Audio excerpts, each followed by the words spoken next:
Perezida w'ishyaka riharanira demokarasi ndetse no kurengera ibidukikije Green Party Dr Frank Habineza uherutse kurahirira kwinjira muri Sena y'u Rwanda akaba yagaragaje uko yiteguye inshingano ze, uko yatewe umwete na mugenzi we Uwizeyimana Evode mu kwiga amategeko ndetse no kuba yakongera kwiyamamariza umwanya w'umukuru w'igihugu mu myaka iri imbere. Nkibutsa ko nimba ari bwo bwa mbere ugeze kuri YouTube channel batakora subscribe, reba hose kandi subscribe ndetse kandi bikanda kuzogera kugira ngo udukurikirane ibiganiro byacu bitambuka buri munsi. Naho ngendetse Muhumuza mbahaye ikaze. Mu kiganiro n'itangazamakuru Dr Frank Habineza yavuze ko ubwo yari mu kiganiro kuri televiziyo Rwanda na mugenzi we Evode Uwizeyimana akamubwira ko adakwiye kujya impaka ku mategeko atarayize kuko ibyo ngibyo bisa no kwiyahura. Ibyo ngibyo rero nibyo byatumye wari ufite impamyabumenyi y'ikirenga asubira kujya kuyiga.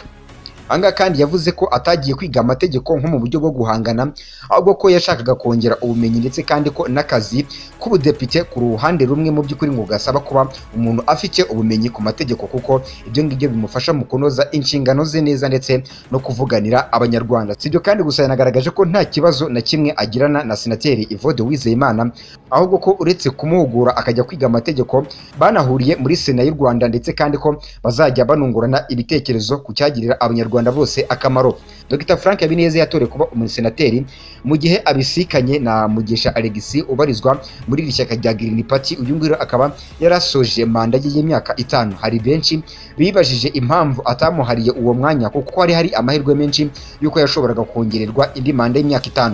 Dr Frank Habineza akaba yaragaragaje ko ibyo ngibyo nta kibazo kirimo kuba yarasimbuye Mugisha Alexis muri Sena y'u Rwanda kuko imyaka 5 ye yari irangiye ndetse kandi ko yizeye ko ishyaka rya Green Party rigiye kumuha izindi nshingano.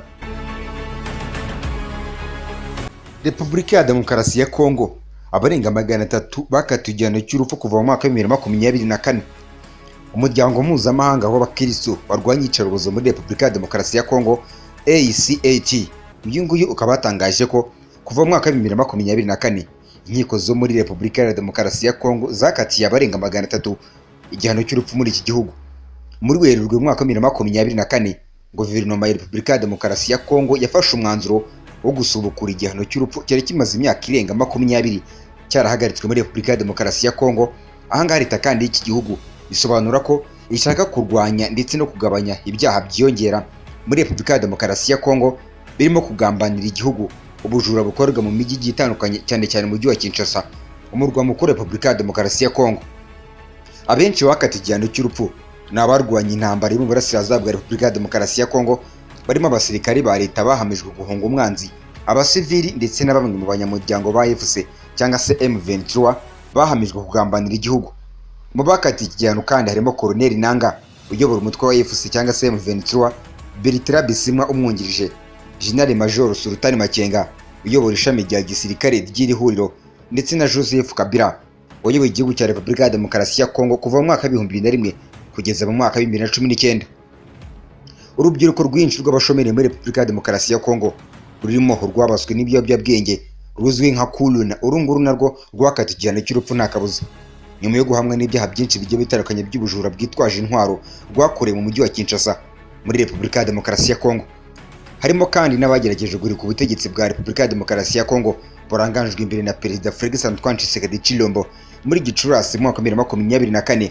Abangaba bakaba bari bayobowe na Christian Malanga ndetse n'abandi bashiriwe gukorana nabo nk'inzobere mu bumenyi bwa gisirikare Jean-Jacques Wondo. Wondo uyu nguyu kandi akafite ubwenegihugu bw'Ububiligi ndetse n'abandi banyamerika bari barakatiwe igihano cy'urupfu bakaba baraje kurekurwa nyuma y'igitutu leta ya Repubulika ya Demokarasi ya Kongo yashyizweho na Leta Zunze Ubumwe za Amerika, hanyuma basubira mu bihugu byabo. Abandi bo bakaba bagifungiye Kinshasa mu murwa mukuru wa Repubulika ya Demokarasi ya Kongo. Kuri bakuruna bakatiwe igihano cy'urupfu, leta ya Repubulika ya Demokarasi ya Kongo yabateguriye gereza icungiye umutekano kurusha izindi muri Repubulika ya Demokarasi ya Kongo. Iyi ngiyi ni gereza ya Engenga. Iyi ngiyi ni gereza iherereye mu ntara ya Sud Ubangi. Anga kandi naho bagifungiye amaginga ya mu gihe bagitegerejwe kwicwa. Uyu muryango wa ACAT ugaragaza ko kugeza amaginga yangaya amakuru ataremezwa neza niba bakatiye igihano cy'urupfu muri Repubulika ya Demokarasi ya Kongo baratangiye kwicwa. Tukiri muri Repubulika ya Demokarasi ya Kongo, Kinshasa, umusirikare wasomanye yambaye impuzankano akaba yakatiwe. urukiko rukuru rw'igisirikare cya Repubulika ya Demokarasi ya Kongo rukaba rwakatiye umusirikare Ejidite Sala Ebabi igifungo cy'amezi 12 gisubitse azira gusomana n'umukunzi we yambaye impuzankano y'igisirikare cya Repubulika ya Demokarasi ya Kongo. Ebabi wakoreraga urwego rw'iperereza we n'umukunzi we ku itariki 19 Ukwakira nibwo bagiye kwifotoreza muri Law Studio, amafoto ateguza ubukwe bwabo buteganyijwe ku itariki 31 Ukwakira 2025. Ibibazo byavutse ubwo Law Studio yashyiraga amafoto ndetse n'amashusho yabo ku rubuga rwa TikTok kuko Ebabi iki gihe yahise atabwa muri yombi tariki 24 Ukwakira.